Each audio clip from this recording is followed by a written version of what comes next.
More news coming in, this time from the Caribbean. At least 9 people have died as Hurricane Beryl trained menacingly over Jamaica. The hurricane, which has put people under a lot of strain. You can see the devastation being caused by it. It is a Category 4 hurricane.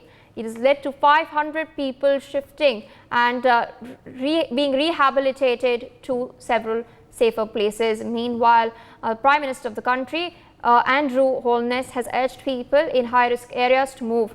The loss of life and damage in Jamaica underscores the consequences of a warmer Atlantic Ocean, which scientists cite as a sign of human-caused climate change.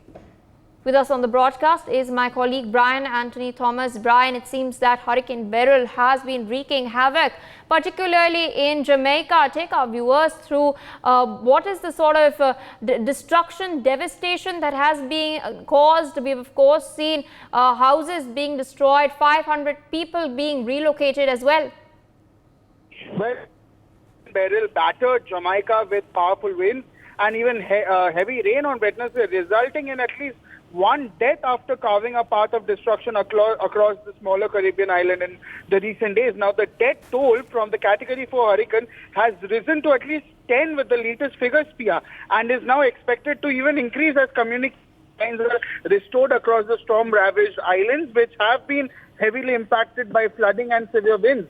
And in Jamaica also, Beryl's eye wall skirted with sudden course, striking communities hard as emergency teams also work to evacuate people from flood-prone areas. And even to the fact that a woman in Jamaica's Hanover Parish also died after a tree fell on her home, according to, Richard Thompson, who is the acting Director General of Jamaica's disaster agency. And even nearly 1,000 Jamaicans were in shelters by Wednesday evening, and the island's main airports were also closed following a nationwide curfew that was issued by Prime Minister Andrew Holness.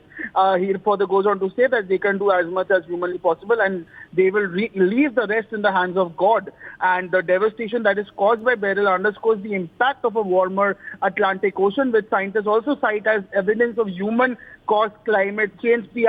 Driving extreme weather. Even Ralph Gonsalves, who is the Prime Minister of St. Vincent and, Grenadines, one of the hardest hit areas, described the Union Island as flattened by Beryl and even said that everybody is homeless and it is going to be a Herculean effort to rebuild it. Even, Nerissa Kitchens Macmillan, who is the Permanent Secretary at the St. Vincent, and, Grenadines, Agriculture Minister, warned of possible even food shortage after 50% of the country's plantain and banana crops were lost, along with significant losses to root crops and vegetables. And there is rather widespread power outages also and washed out roads that have been reported across Jamaica. And as of Wednesday evening also, the eye of the hurricane was located about 100 miles west of Kingston, according to the very U.S. National Hurricane Center. Now the storm's core was moving towards the Cayman Island, where the hurricane conditions were expected later that night. And Beryl, which is with a maximum sustained winds of 130 miles per hour, which is also 209 km per hour, is expected to weaken slightly over the next few days, but remain a major hurricane as it passes the Cayman Islands.